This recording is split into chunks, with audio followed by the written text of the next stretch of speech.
avec un enfant différent, c'est toute une aventure. Marc-Antoine avait 3 ans lorsqu'on nous a dit qu'il avait un trouble envahissant du développement ou plus simplement une forme d'autisme. Il ne parlait pas et ne cherchait pas vraiment notre contact. Il vivait à côté de nous. Il a fallu beaucoup de persévérance pour changer les choses. 3 ans plus tard, Marc-Antoine est transformé. Maintenant, c'est un vrai moulin à paroles et il fréquente l'école régulière. Moi aussi, je ne suis plus la même. J'ai appris sur mon fils, sur son état et sur moi.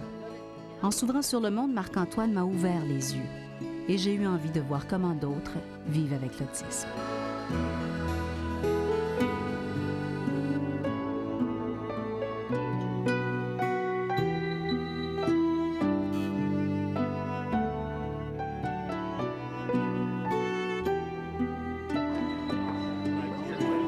Les voici les parents et les spécialistes que nous avons rencontrés.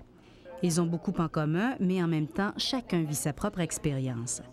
Quand on parle d'autisme, il n'y a pas de règle. Il y a des traits communs, bien sûr, mais d'un enfant à l'autre, il y a tant de différences et de distances. Quoi qu'il en soit, pour un parent, apprendre que son enfant est autiste est un choc. Le docteur qui me l'a dit froidement, en plus, dans le bureau, je me souviendrai tout le temps, il m'a dit « Ta fille est autiste, ça a sûrement une déficience profonde. Tu devrais la placer, tu as un autre enfant, occupe-toi-en. Ces enfants-là, c'est pas facile, ils sont pas faciles à élever. » Parce que des fois, le monde ne réalise pas ce qu'ils disent. Ils vont dire « Ah, ben si tu as eu un enfant comme ça, c'est parce que tu étais assez forte pour le prendre. » Ça, là, ou bien tu avais quelque chose à apprendre. Ce qui m'inquiète le plus, puis je pense que c'est l'angoisse de tous les parents d'enfants handicapés de toute façon, c'est le futur.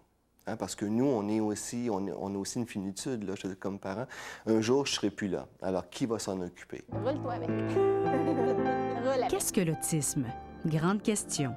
On dit généralement qu'il s'agit d'un trouble psychiatrique dont les principales caractéristiques sont le repli pathologique sur soi et la perte de contact avec le monde extérieur. Les enfants autistes ne nous regardent pas ou presque pas. La moitié d'entre eux ne parleront pas et ne chercheront pas de lien intime avec les autres. Certains ont des aptitudes exceptionnelles, mais ce n'est pas la norme. D'autres ont en plus une déficience intellectuelle. Devant l'autisme, beaucoup de questions restent sans réponse, mais la recherche se poursuit. Une chose est sûre, quand il n'y a pas de déficience intellectuelle, on peut amener un enfant autiste à s'intéresser à notre monde. Ce qui est certain, c'est que si on laisse un enfant autiste à lui-même, il ne va pas aller vers les choses, donc il va s'appauvrir considérablement. Et à ce titre-là, la stimulation précoce est évidemment nécessaire. Parce que vous laissez l'enfant spontanément avec d'autres enfants et dans son terrain de jeu, ce qu'il va faire est d'une grande pauvreté. En tout cas, d'une grande répétitivité, même si pour lui, c'est probablement souvent assez agréable d'être comme ça. Isabelle et Steven sont les parents de Pierre-Luc, 3 ans. Fallait mettre à 4 pattes, fallait lancer la balle comme Pierre-Luc ne parle pas, il émet des sons. Vers l'âge de 10 mois, il a régressé et perdu ses acquis. C'est à partir de là que ses parents ont commencé à chercher. Obtenir un diagnostic, c'est long. Il y a les listes d'attente et les rencontres avec les équipes multidisciplinaires.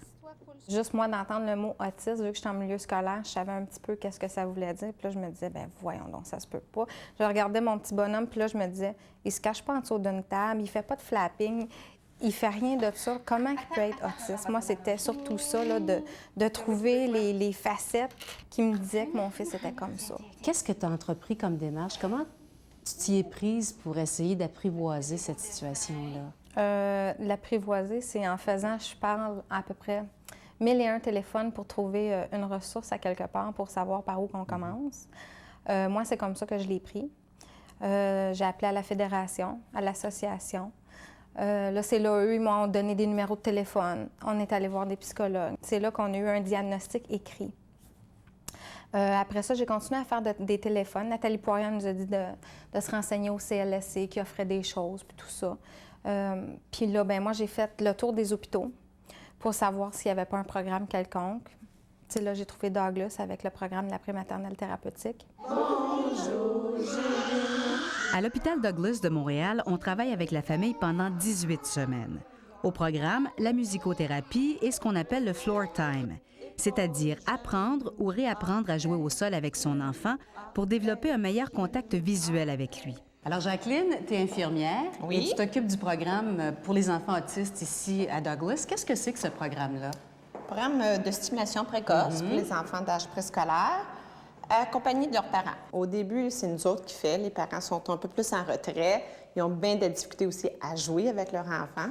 Fait que tranquillement, ils sont plus confortables avec nous autres. Puis c'est vraiment eux autres qui prennent la relève. Vers la fin, là, nous autres, on est pas mal en retrait. Quand ils arrivent, les parents, ici avec leurs enfants, c'est l'inconnu, là. Comment ça se passe? Comment ils arrivent à négocier avec tout ça? Je dirais que c'est bien, bien difficile pour la plupart des parents. Ils viennent d'avoir le diagnostic. Fait que c'est vraiment un choc pour eux autres. Ils se sentent débordés, fatigués. Ils savent par quel chemin prendre, quoi faire avec leur enfant. Faut qu'on les guide un peu là-dedans, puis c'est avec le jeu. Puis ça aussi, c'est un autre, discuter avec les parents, ils ne savent pas comment jouer avec leur enfant. Il faut vraiment à terre, puis venez-vous-en, puis venez vous amuser pour votre enfant. C'est tellement important d'avoir la relation avec leur enfant. Jusqu'où on peut aller? Je sais pas. C'est très difficile. Ça dépend des parents, ça dépend du temps qu'ils peuvent mettre, ça dépend de l'enfant même. Ça dépend quelle sorte de service qu'ils peuvent avoir. Après 16 semaines de thérapie, Pierre-Luc et ses parents rencontrent le docteur Bourque. On précise le diagnostic. Je fais un bilan, donc une réévaluation de l'enfant, les problèmes qu'il présente encore et les améliorations qu'on a vues. Puis là, on prend le temps, à ce moment-là, de faire un pronostic avec les parents et de les orienter vers les ressources qui sont appropriées aux problèmes qu'on reconnaît chez l'enfant, mais aussi aux compétences qu'on sait qu'il a développées ou qu'il a commencé à développer. Mais il reste qu'un quotient développemental à 50, ça annonce déjà une limitation intellectuelle. Le temps s'arrête quelques secondes. Selon le docteur Bourque, Pierre-Luc est atteint d'une déficience intellectuelle de légère à moyenne. Il ne pourra aller plus loin qu'une 2e année primaire. Vous aviez l'air sonné au moment où c'est arrivé tout ça, puis je vous comprends. Quelques semaines plus tard, qu'est-ce que vous retirez de cette rencontre-là, Isabelle? Bien, moi, je te dirais là, que c'est un diagnostic qui a été posé, puis probablement dans 4 mois, on va en avoir un autre, puis dans 6 mois, un autre différent, selon les apprentissages, puis à la vitesse que laquelle Pierre-Luc va les faire. Puis je me dis, s'il fait une 2e année, il fera une 2e année, puis s'il se rend au cégep, il se rendra au cégep, puis on verra avec le temps. Là, c'est pas, pour moi, c'est pas une limite. Je mets pas de limite, je me mets pas d'attente pour Pierre-Luc. Puis je pense que ça nous ouvre les yeux aussi plus sur ce que les enfants font dans une journée. Comme juste quand je regarde ma fille qui fait des dessins puis qui sont superbes, puis que peut-être je ne me serais pas attardée là-dessus si j'aurais pas eu un fils comme ça. C'est ton fils, puis tu l'acceptes comme il est, puis tu acceptes le moment que tu passes avec, les moments présents que tu passes avec aussi. On serre les dents comme ça. On serre les dents. Il communique beaucoup par geste, hein? Ça fait que quand il nous voit arriver, moi, le soir, j'arrive, je mets mon sac de côté. La première chose qu'il fait, c'est qu'il me tend les bras. Là, je le prends, puis là, il me poigne par le cou, puis il me serre bien, bien fort.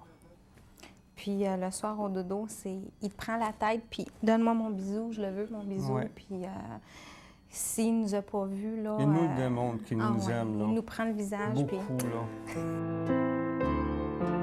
Ce dur diagnostic nous parle de l'instant présent. Mais qui peut prédire avec certitude l'évolution de Pierre-Luc? Difficile de mesurer le quotient intellectuel d'un enfant qui ne communique pas. Une chose est sûre, être un parent responsable, c'est permettre à son enfant de se développer au maximum de ses capacités. Les personnes autistes adultes nous disent « si on nous laisse tranquille, on nous abandonne ». Donc les personnes autistes adultes cautionnent le fait qu'on doit accepter de les déranger et d'aller vers eux et de les stimuler. Sur ce point-là, tout le monde est d'accord. La polémique s'est un peu déplacée ces derniers temps sur le combien de temps on doit les stimuler. Je vous dirais que j'aurais une préférence pour qu'on déplace la polémique sur le comment. Félix, viens. Félix, regarde. J'ai travaillé, mon grand. Oh my God. Voici maintenant Félix. Il a 2 ans. Ses parents sont engagés dans une course contre la montre. La stimulation précoce peut faire toute la différence. Bravo, Félix! T'es assis, Dodo. Mais c'est que les études prouvent qu'avant 3 ans et demi, un enfant qui a développé la parole va beaucoup mieux performer dans la thérapie. Fait que c'est sûr que nous autres, ce qu'on vise, c'est que la parole se développe pendant 3 ans et demi, parce que c'est sûr qu'on vise toujours à récupérer notre enfant à ce qu'il perde son diagnostic, mais on vise surtout à développer son potentiel au meilleur. Tu sais, si la récupération, il n'y a pas le potentiel de le faire, mais il y a quand même le potentiel de faire beaucoup plus que si on ne le stimule pas. Les parents de Félix ont choisi l'ABA. Il s'agit d'une approche de modification du comportement. Des spécialistes s'occupent de stimuler l'enfant plusieurs heures par semaine. Les enfants neurotypiques apprennent à imiter en nous regardant. Les enfants autistes ne le font pas. Donc, on montre à l'enfant de venir s'asseoir. Au début, on prenait un maracas, puis on lui disait « fais ça », puis on achetait le maracas. Ça a pris 3 mois avant qu'il le fasse. Là, maintenant, il y a une variété d'imitations qu'il est capable de faire avec des objets. Puis ça l'aide au quotidien. Quand on joue avec lui, on essaie de faire des jeux significatifs comme les enfants de 2-3 ans qui vont nous imiter. Tu passes le balai, ils prennent un petit balai, passent le balai. Ça, c'est une étape importante dans le développement de l'enfant. Donc, on essaie de modifier le comportement de l'enfant pour qu'il vienne à le faire. Est-ce qu'il est affectueux? Est-ce que vous sentez qu'il vous aime? Ça, c'est encore difficile. Ça, je pense pas qu'il ait compris ça encore. Non. On peut pas le prendre. Si on le prend pour descendre les escaliers pour pas qu'il tombe, ça, c'est une chose, ça. Mais le prendre pour une autre raison, là, il se laisse pas prendre juste prendre. pour le coller, là, c'est pas encore... Est-ce que ça vous manque, ça, cette absence de contact physique? Moins là, parce qu'on voit qu'il y a de l'effort. Mais à un certain moment donné, mettons, là, 3-4 mois, mettons, à 2 mois du début de la thérapie, où c'est sûr que... C'était difficile, parce que c'était du rejet totalement. Tu peux pas rien totalement. faire, c'est quasiment c'est du rejet. Ouais. Chez l'autiste, la capacité de concentration est souvent réduite. Pour lui apprendre des choses, il faut donc travailler à table avec Félix pendant de courtes périodes et alterner avec des périodes de jeu plus longues. Pour un total de 3 heures chaque jour, 6 jours par semaine. Pareil. Moi, j'ai des psychoéducatrices, j'ai des éducatrices spécialisées, puis j'ai des étudiantes aussi. La plupart des filles qui sont venues chez moi sont des employés de la clinique d'intervention behaviorale. Moi, la psychologue qui me suit, c'est Dr. Sylvie Bernard. Elle forme ses éducatrices, puis les éducatrices vont dans les familles. Combien, cette thérapie-là? Présentement, le setup qu'on a pour Félix coûte environ 650 $ par semaine. Il y a une fondation sur la Rive-Sud qui nous aide une fois de temps en temps. On travaille fort, puis... C'était pas comme ça au début, mais là, les supervisions sont remboursées par le gouvernement. Oui, on a des subventions par notre centre de réadaptation. Tu sais, je veux dire, on le fait pour notre enfant, là, c'est pas rien, là. Puis après ça, quand le boom va être donné, bien, ça va être le réseau de l'éducation qui va prendre, puis on verra si Félix est en classe spécialisée, pas en classe spécialisée, mais en attendant, c'est le parent qui a la responsabilité de le faire. Il n'y a pas personne d'autre qui va le faire. Good. That's it. Now what do you see? He dropped his ticket. Tu as besoin de langage, tu as besoin de travailler avec votre enfant. Je trouve que c'est important. You know, you can't leave it to chance and just say, oh, well, you know, he's like that. You have to say, tu as besoin de qu'est-ce que je peux faire pour lui. Vassili est âgé de 8 ans. On le dit autiste de haut niveau, donc capable de fonctionner. Aujourd'hui, il parle, il est énergique et drôle même parfois. Petit, il ne disait pas 3 mots et était souvent en état de crise. Je vois qu'il n'est pas comme les autres enfants. You know, quand j'étais à l'école ou à une fête des enfants, je peux voir qu'il est un peu différent, mais you know, il est spécial. You know, he's funny. He's... I want the camera to look at me. Read. I want the camera to look Okay, at me. in a little while, after it's Costa's turn, it's your turn again. Take a deep breath and relax. I want to look at. Breathe. Oh, no. no. You stay here. I want. Stop or corner. Breathe. I was the first. Just breathe. Yes, after it's your turn. Qu'est-ce que c'est une crise pour Vassili? Oh, il parle très fort. Il répète les mêmes choses, toujours les mêmes choses. You know. Est-ce qu'il devient agressif? Avant plus, mais avec le traitement de Dr. Zalazo, il est mieux maintenant. Et le coin qui ont fait à l'hôpital avec Dr. Zalazo, ça marche très, très bien pour mon enfant. De le mettre au coin, donc de le mettre à l'écart. C'est comme une période pour moi aussi de prendre un respect. That's it. Now what do you see? He dropped his ticket. He dropped his ticket. Good, Vasily. Well, read it for me. See what happens. Look. On the ground. On the ground. Good. May we go now to bed? Turn the page. Let's Turn the stand page. so- Good no, talking. we're not gonna use- Stop. Avant, je ne sais pas comment travailler avec mon enfant. Je dis toujours, oh, il est fatigué. Je fais des excuses toujours qu'il ne veut pas travailler. Mais ce n'est pas la raison. Il a juste, les enfants comme ça, il a beaucoup de résistance. Alors, si tu dis toujours, oh, il est fatigué, il ne veut pas travailler, il n'a jamais à apprendre. Mais avec la méthode, je peux faire des choses avec lui. Il peut lire maintenant, il peut écrire. Il a encore beaucoup de problèmes. Vasily, move from here, please. Go sit. Is he happy or angry? Angry. Why? What is Mercer doing? Comme il faut consacrer plusieurs heures par jour à la thérapie, pourquoi ne pas enseigner aux parents à le faire eux-mêmes? Les parents thérapeutes bénéficient donc d'un suivi régulier. Mais avant tout, il faut s'assurer des capacités intellectuelles de l'enfant. Excuse me. Hands on the table.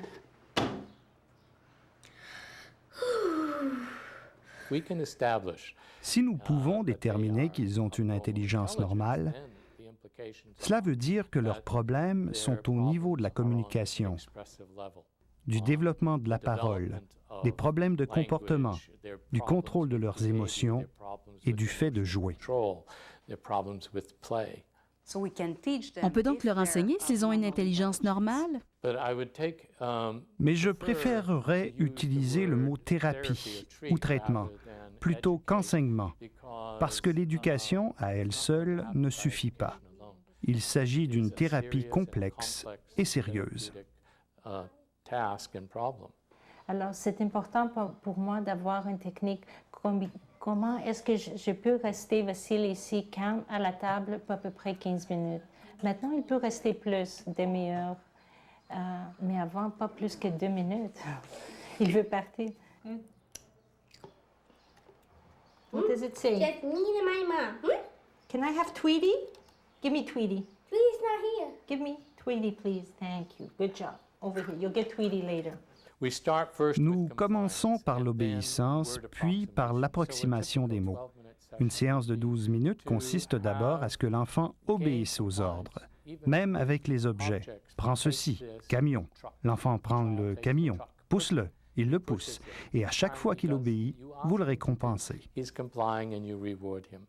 OK, j'ai encore des problèmes, mais pas très grands comme avant. Non? Et je pense que le langage, c'est très, très important pour les enfants autistes. Parce que it's like an equalizer.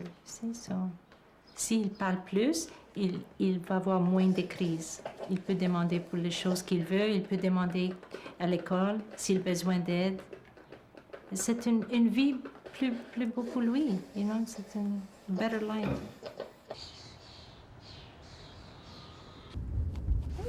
Silly, don't do that. À mon avis, les parents devraient être subventionnés pour être les thérapeutes, parce qu'ils font économiser de l'argent à la société. Dans le cas de nos enfants, pour ceux qui ont réussi et qui vont à l'école sans accompagnement, eh bien, leurs parents font économiser 3 millions de dollars par enfant durant toute leur vie.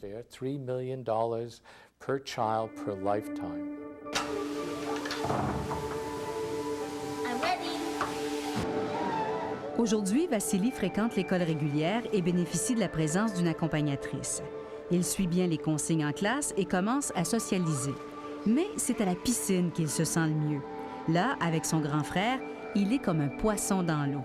C'est la seule activité qu'il peut pratiquer sans supervision.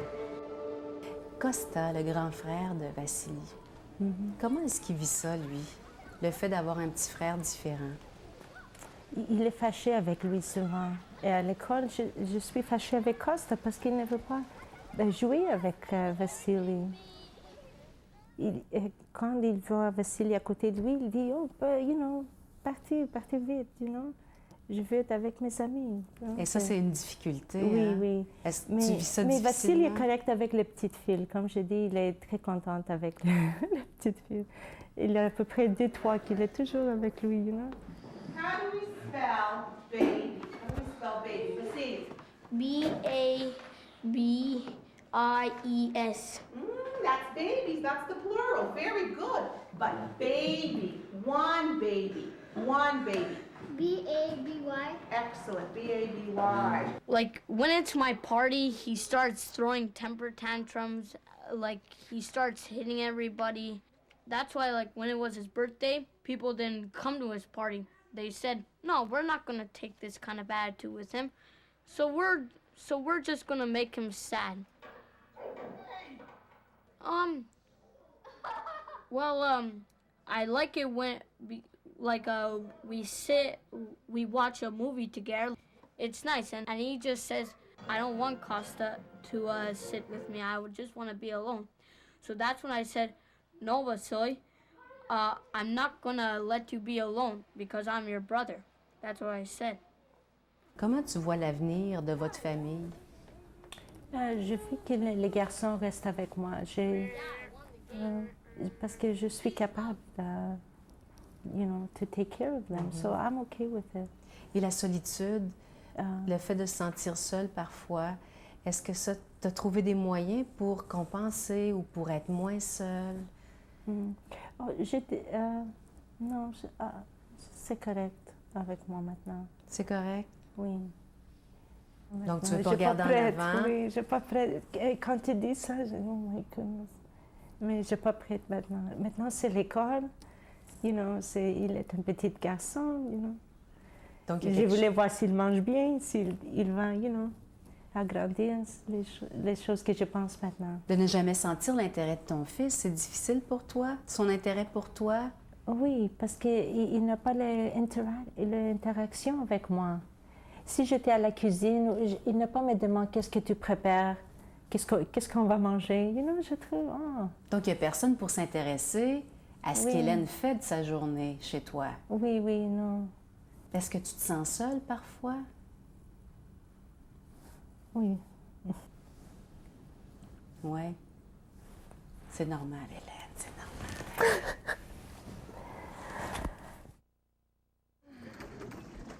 Bon, on va au parc, les choux!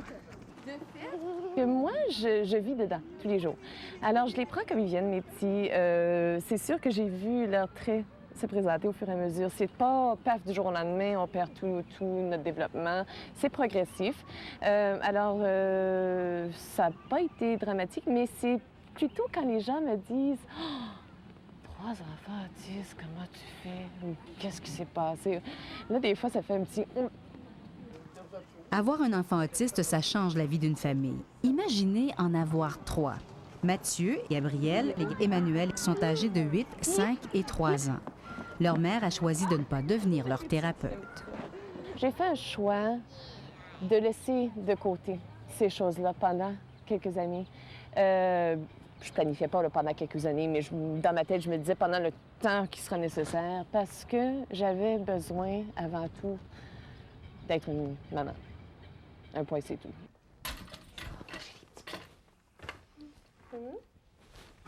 Moi, je trouve que c'est primordial d'avoir ces moments-là dans une journée, d'avoir des moments où on n'exige rien de l'enfant.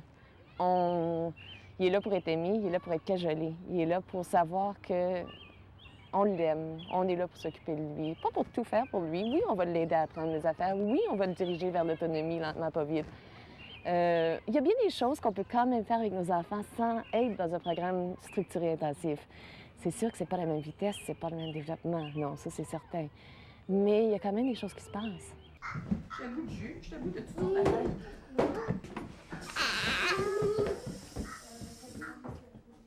À ceux qui vous diront que vous démissionnez, qu'est-ce que vous auriez à dire? Je démissionne pas du tout. Je vis... Moi, j'adore mes petits tels qu'ils sont. Qu'ils soient...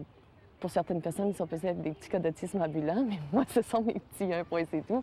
Alors, et venez voir ce que je fais dans une journée, vous allez voir si je démissionne.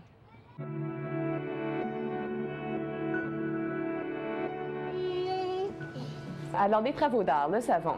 Ça a commencé avec de la mousse, Mais maintenant, c'est strictement un savon dur. Il dessine. Dans les vitres. Dans les vitres, dans les miroirs. Il va s'essayer sur les murs, etc. Mais j'essaie de le limiter aux vitres et aux miroirs parce que c'est plus facile à laver. Je préfère souvent le laisser aller là-dedans puis laisser la phase passer. Parce que sinon, ça crée souvent énormément de frustration, ça peut créer des crises. Puis dans le fond, c'est pas plus grave que ça. OK, c'est pas un comportement soi-disant normal, c'est pas typique. Mais toute la discipline au monde ne va pas faire passer la phase. Elle va passer quand elle va passer. Est-ce qu'il y en a qui veulent d'autres chips? On mange pas des fraises puis la viande, on mange juste des chips. Oui, chérie. Avez-vous l'impression qu'ils sont suffisamment stimulés? C'est très difficile à répondre parce que, bon, les traitements de stimulation précoce pour les enfants ont des résultats différents d'un enfant à l'autre, hein, dépendant des limites, dépendant de la capacité de chaque enfant.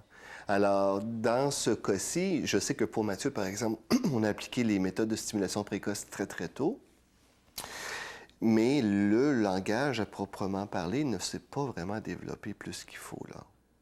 Est-ce que le fait d'avoir 3 enfants autistes a provoqué la rupture de votre couple? Ça serait à voir avec leur père. Beaucoup de couples qui ont un enfant différent, ça se traduit par une séparation après quelques mois, quelques années. Est-ce que c'est à cause des enfants que vous vous êtes séparés? Est-ce que c'est ce qui a motivé d'abord le fait de l'arrivée de cette séparation? Bon, c'est une question qui est pas facile à répondre dans le sens où il n'y a pas une raison qui mène à la séparation. Il y a des raisons. C'est sûr, puis là-dessus, bon, j'ai pas de problème à répondre.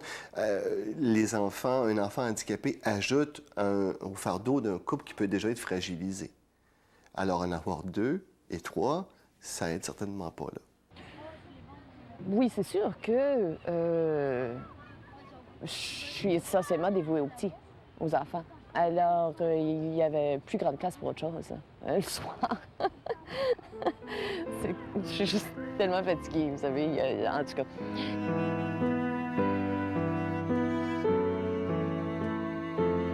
Avez-vous envie d'avoir d'autres enfants? C'est une grande question. Des fois oui, des fois non. Ça vous ferait peur? C'est sûr que l'inquiétude est toujours là. C'est sûr qu'on peut pas négliger ça.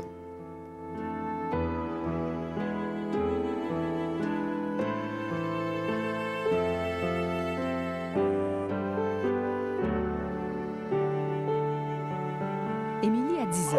Elle est autiste et déficiente intellectuelle. Ses parents ont travaillé d'arrache-pied pour lui apprendre à parler, sans succès. Émilie s'automutilait, elle se frappait beaucoup sur le nez. Il y avait des gros saignements de nez. Elle pouvait se mettre carrément sur le mur et se donner des gros coups de tête sur le mur. Fait que c'est pas facile comme parent de voir son enfant se détruire, se faire mal d'elle-même. Mais ça devait te faire peur, ça devait t'inquiéter, tu devais pas savoir... Du coup, je réagissais beaucoup parce que j'ai tellement été dans des formations, dans des cours de teach. Je savais que ces enfants-là faisaient beaucoup de crises. Je gérais quand même bien parce que je travaille dans une école en déficience puis je vois des enfants. Mais de dire que c'est ton enfant qui s'automutile puis qui se frappe, c'est vraiment pas facile comme parent. Émilie fréquente la seule école spécialisée en autisme à Montréal. Lors de notre passage, elle a fait un début de crise. Au goûter, Émilie a demandé des aliments à l'aide de ses pictogrammes. On les lui a donnés et elle les a repoussés.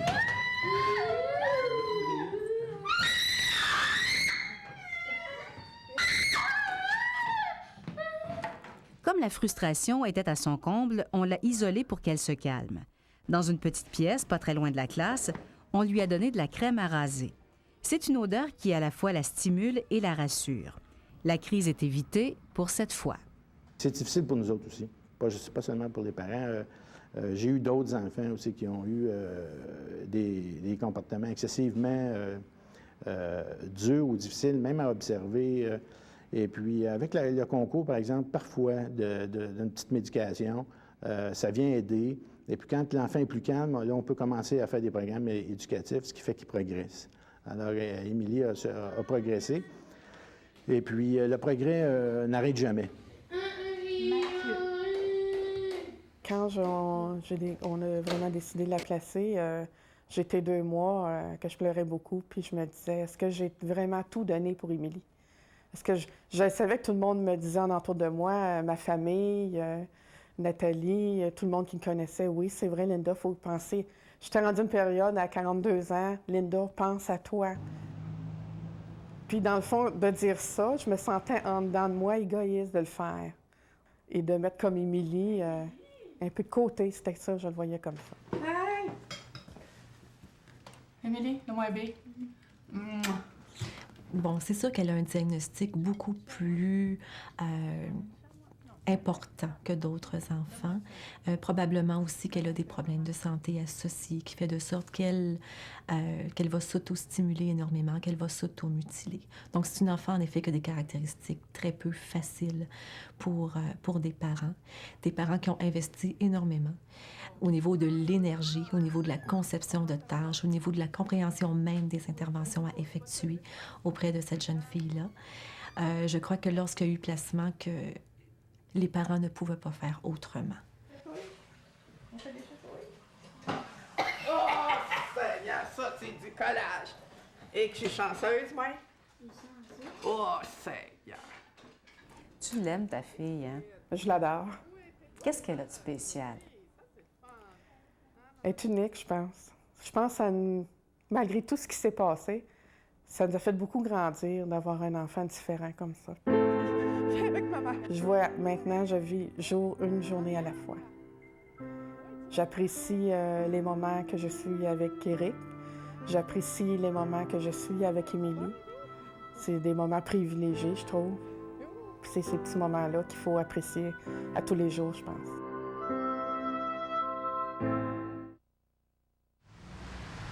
Jérôme Tremblay a 18 ans.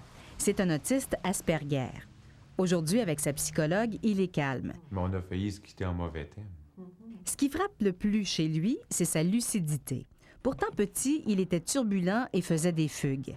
Il a même développé des obsessions pour les salons funéraires, le métro ou encore l'architecture. Jérôme a de quoi nous surprendre. Ça va pas bien, mon affaire. Je dis pas ça en me plaignant, en disant qu'il arrive toujours une contrariété. Mais c'est comme ça, la vie. Les choses se passent pas toujours comme on le voudrait qu'il se passe. Tout à fait. T'es d'accord? Oui. Jérôme étant tellement minutieux, il va être un travailleur exemplaire. Donc, je crois qu'il pourrait bien faire sa vie dans un travail bien rigoureux, stable et répétitif.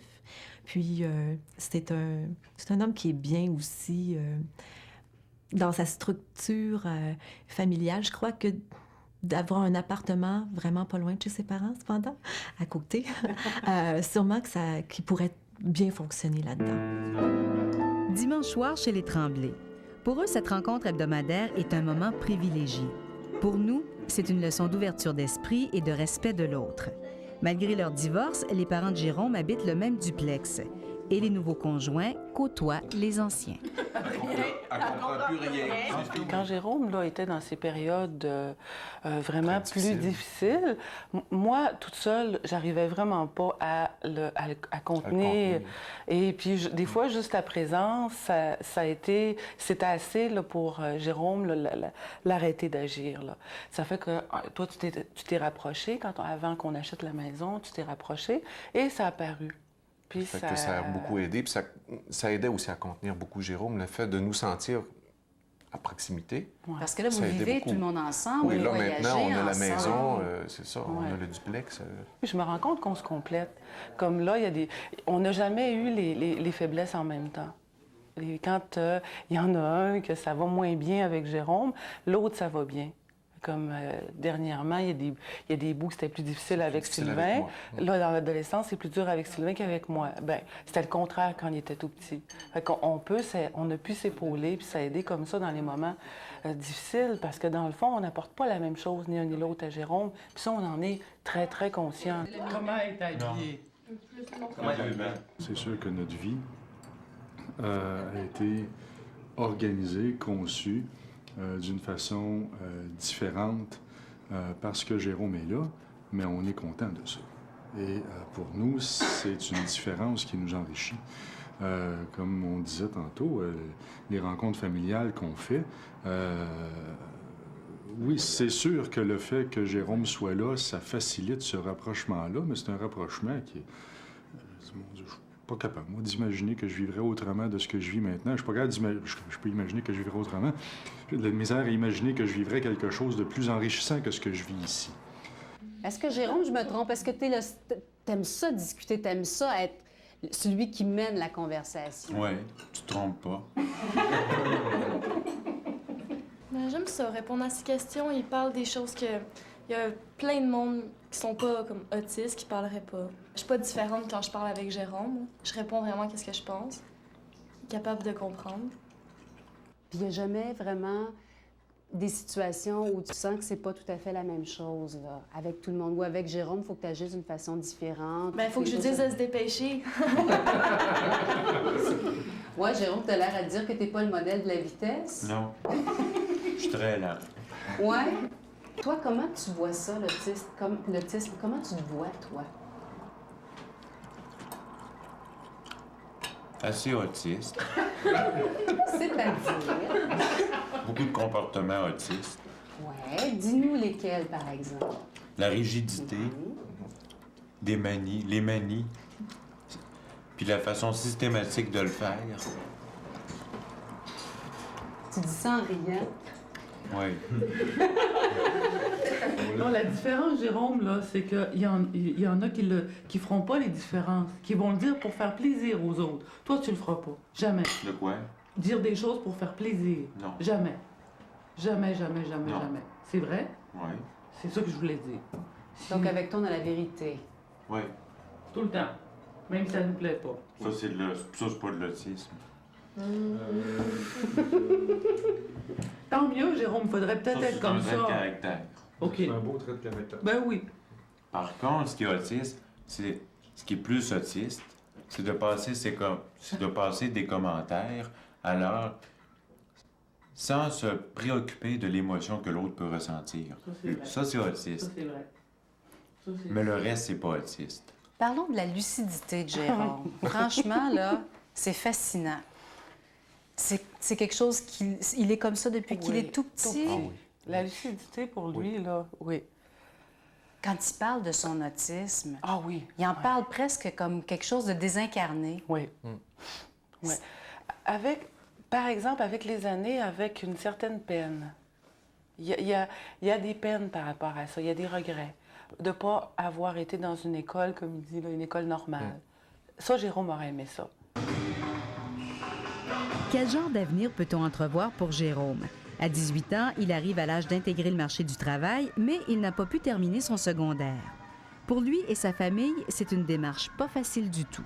L'autre problème que nous, on a à être confrontés, c'est que les gens qui ont des autistes avec une déficience intellectuelle ont beaucoup de services, tandis que nous, on n'en a pas. Fait qu'il faut les inventer. C'est un peu ce qu'on fait avec Action Main-d'œuvre.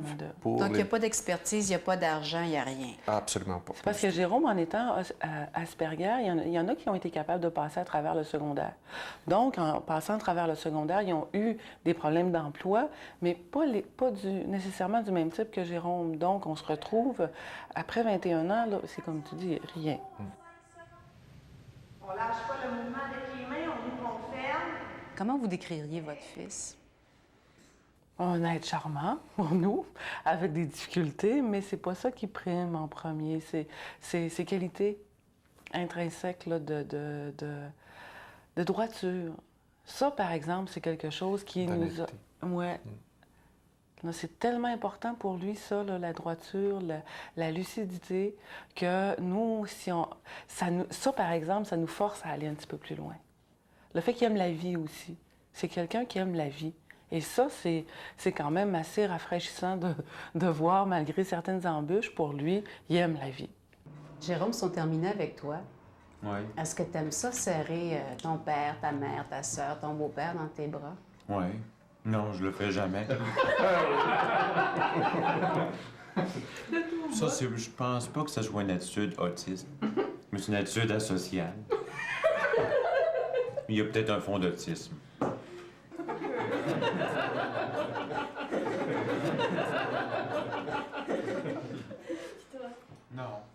Les personnes autistes, lorsqu'elles sont conscientes, ce qui est généralement le cas, à un niveau élevé de leur particularité, ne souhaitent pas être comme nous.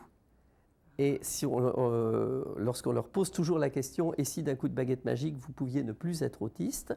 jamais vous verrez une personne dire qu'elle souhaiterait perdre ça. Et est-ce qu'elles expliquent pourquoi elles souhaitent rester un des moments les plus émouvants que j'ai vus ces dernières semaines, c'est quand une personne autiste s'est moquée du sort que les émotions nous font subir.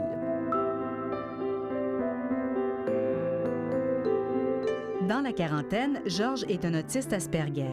Ce sont justement ses obsessions qui lui ont permis de se trouver du travail. Georges est passionné par les calculatrices, les montres, tout ce qui est numérique et programmable. Il est devenu informaticien. Est-ce que tu nous envies? Est-ce que tu envies les gens qui ne sont pas autistes?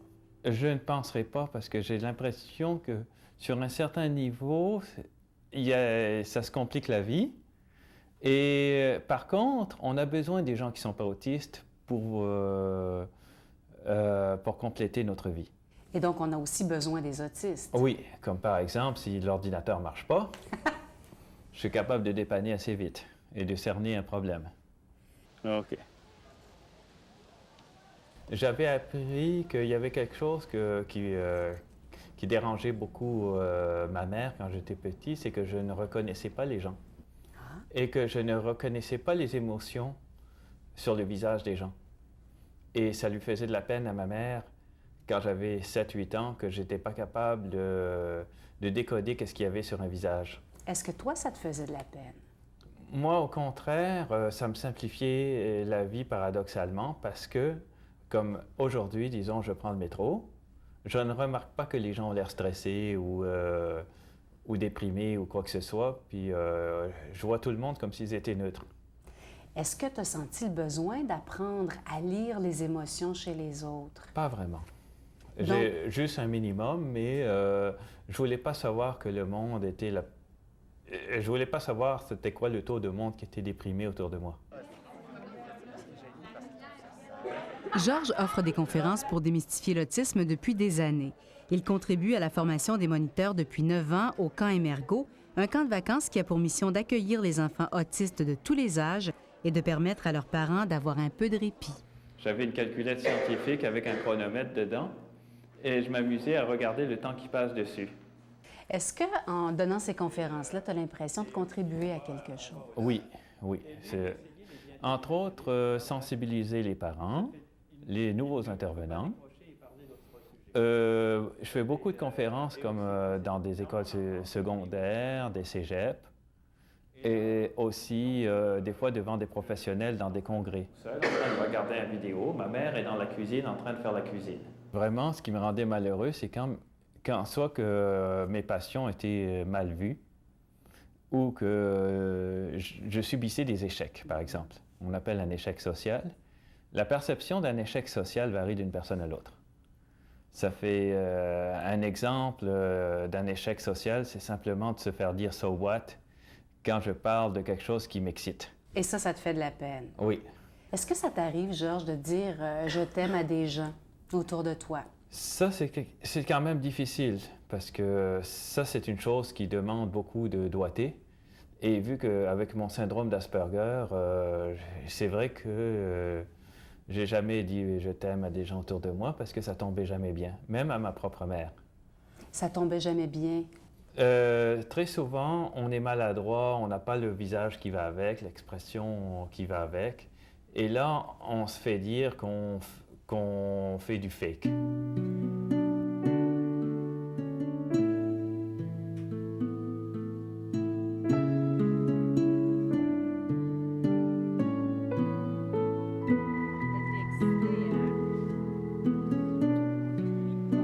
Au début de ce reportage, mon fils, Marc-Antoine, ne pédalait pas seul. On n'y pense pas, mais c'est très difficile pour un enfant atteint d'un trouble envahissant du développement, c'est-à-dire d'une forme d'autisme, de pédaler. Quelques mois plus tard, ça y est, il avance seul, un peu. Et l'an prochain, ce sera mieux encore parce qu'il trouve en lui la volonté de se surpasser. Cette expérience m'a appris une chose, la grandeur d'une tâche ne se mesure pas nécessairement au résultat. Pour moi, comme pour tous ceux qui ont participé à ce documentaire, Vivre avec l'autisme veut aussi dire grandir. OK, on y va-tu?